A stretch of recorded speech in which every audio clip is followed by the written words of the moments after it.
Bien. Alors, Bezrat Hashem, nous continuons le shiurim, bien évidemment toujours dédié au Ham Israël dans tout ce que cette situation terrible nécessite de tefilot. Nous sommes dans le Siyat Yesharim, nous sommes dans Perek Gimel, Chilkes et Rout, et nous étions arrêtés à Ar. Et aujourd'hui, nous allons parler du labyrinthe. Ar, Otam, Shekwa, Yatsu, Min HaMaasar Hazeh. Cependant, ces mêmes personnes qui sont déjà sorties de cet emprisonnement, Emroim et Emet Lamito. Eux observent la vérité de manière authentique. ויכולים לייעץ או לייעץ שאר בני אדם עליו. Et ils ont la possibilité de conseiller d'autres personnes là-dessus. Alors, il faut savoir, Bodaï, que je pense que c'est vraiment un conseil important. Moi qui reçois des personnes, des fois, qui se sortent un peu d'embarras. Quand quelqu'un se sort vraiment d'un embarras ou d'un problème, il devient Baal Nisayon. Il devient celui qui a l'expérience. Et on ne se rend pas assez compte que lorsqu'on a surmonté des épreuves ou vécu des expériences, si on a réfléchi les expériences et qu'on ne les a pas subies, on devient quelqu'un qui est capable de partager le fruit de ces expériences pour aider les personnes à prévenir les problèmes ou bien à les éviter, et encore mieux, à savoir comment les résoudre. Et c'est quelque chose que peut-être on ne pense pas assez. Quelqu'un, par exemple, a été délivré de quelque chose. La première chose qu'il devrait faire, c'est pouvoir partager avec d'autres comment on fait pour éviter le problème ou pour le résoudre. Et il nous dit, le Rav, ah, les mas et domés, ceci, à quoi est-ce que cela ressemble? Les Gan Mevucha. Gan Mevucha, littéralement, c'est un jardin de personnes qui sont égarées, mais c'est un terme composé qui se traduirait volontiers comme le labyrinthe. Ou à Gan Anatoa Litzrok. C'est un jardin, un verger qui a été planté pour Tzrok, pour, entre guillemets, sourire. Ça veut dire quoi? Ça veut dire comme un jeu.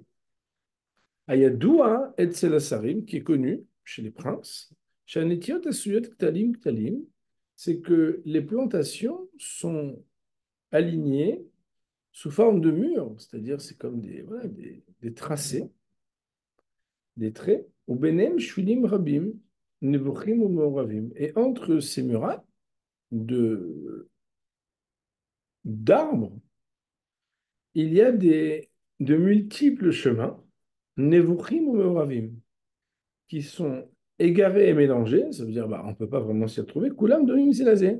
Je dis, mais je suis déjà passé par là. Ah, maintenant, c'est par ici. Non, c'est par là, venez, on y va. Bah, Tarlit, bam, ou la gueule, Arsavra, Achat, Shebem Tzam. Et le but, c'est d'arriver au petit château qui est en plein milieu.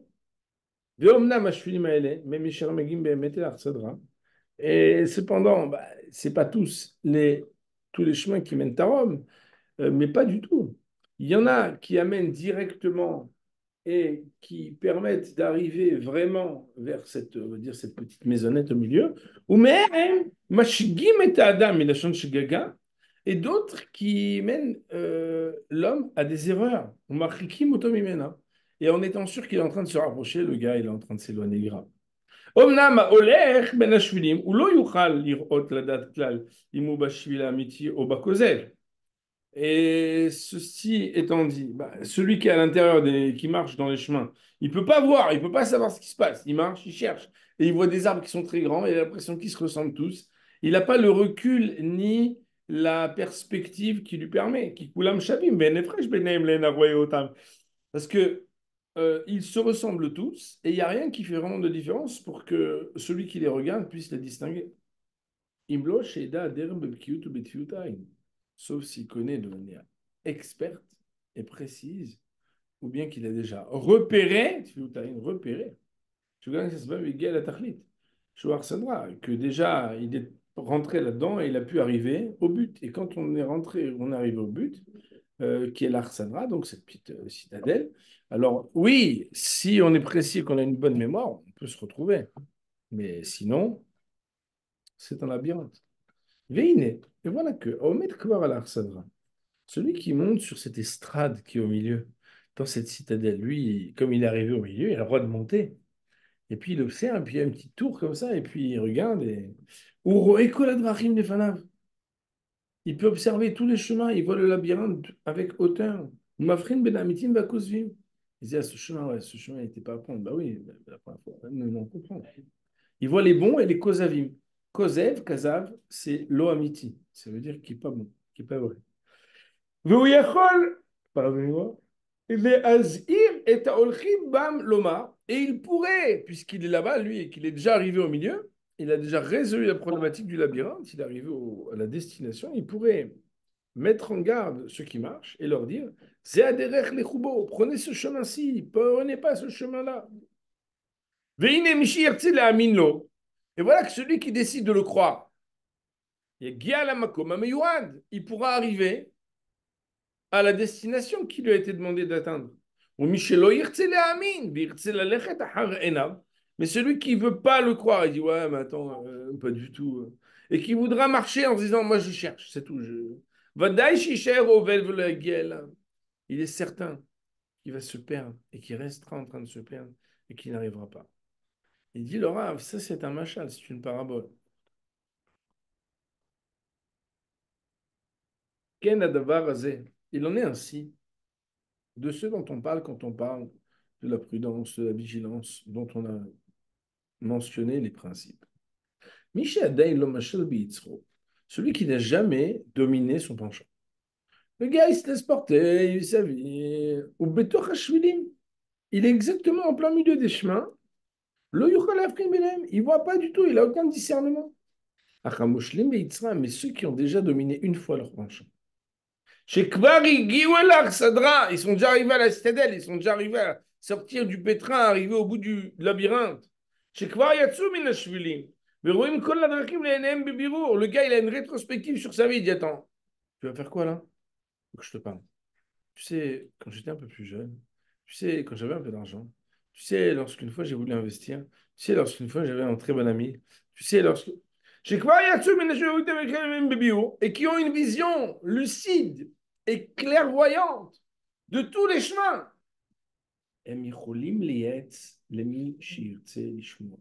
Ils pourront conseiller qui?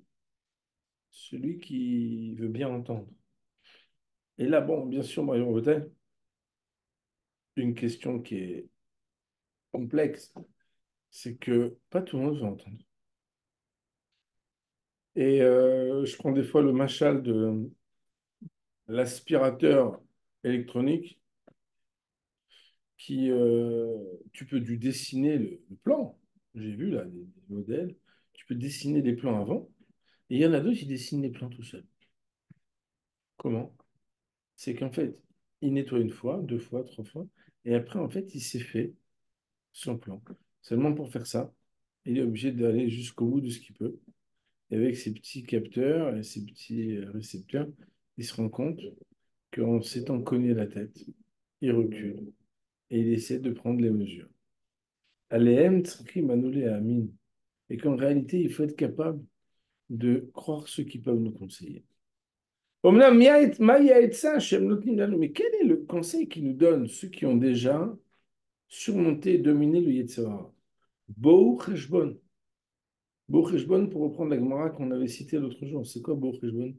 Venez, faites le compte. Venez, faites des calculs. Bohu nechashev cheshbono shel olam.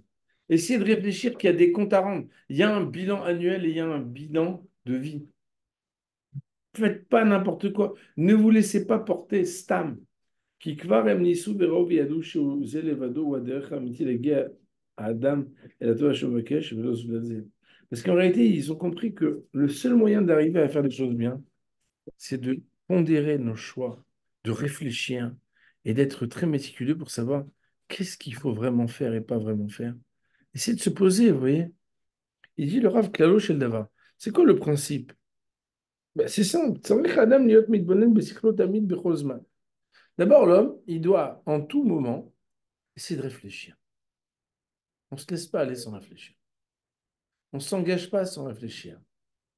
On ne décide pas de quelque chose de décisif sans réfléchir. Ça, c'est en tout temps. Ou bisman kavoa lobit bodedo. Et il faut aussi avoir un moment seul d'isolement et de réflexion dans cette solitude pour se dire, attends, j'en suis où? Petit bilan, petite introspection. Un temps qu'on pourrait appeler un temps mort, mais en fait, c'est un temps de vie. C'est un temps pour essayer de réfléchir sur sa vie. Maintenant, il faut le faire régulièrement.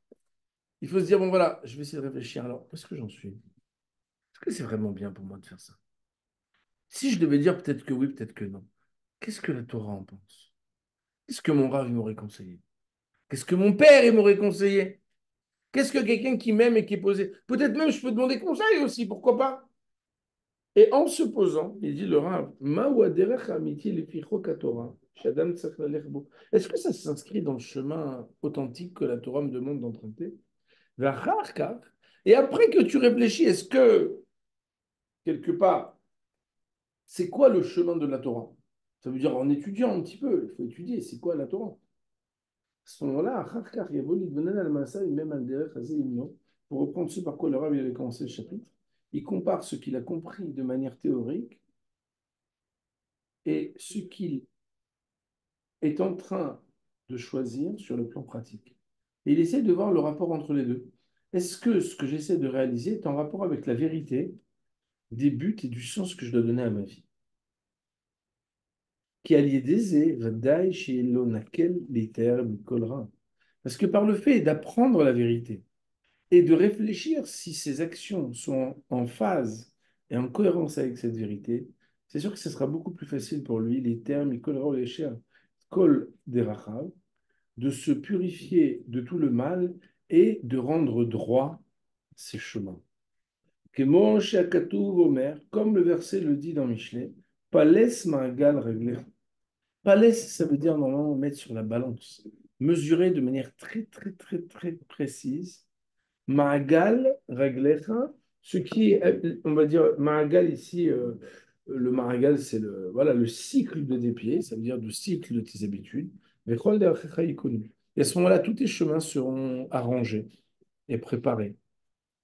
Autrement dit, tu ne peux pas prétendre avoir des bons chemins si tu n'es pas très méticuleux dans la manière avec laquelle tu vas mesurer, tu vas réfléchir, tu vas apprendre.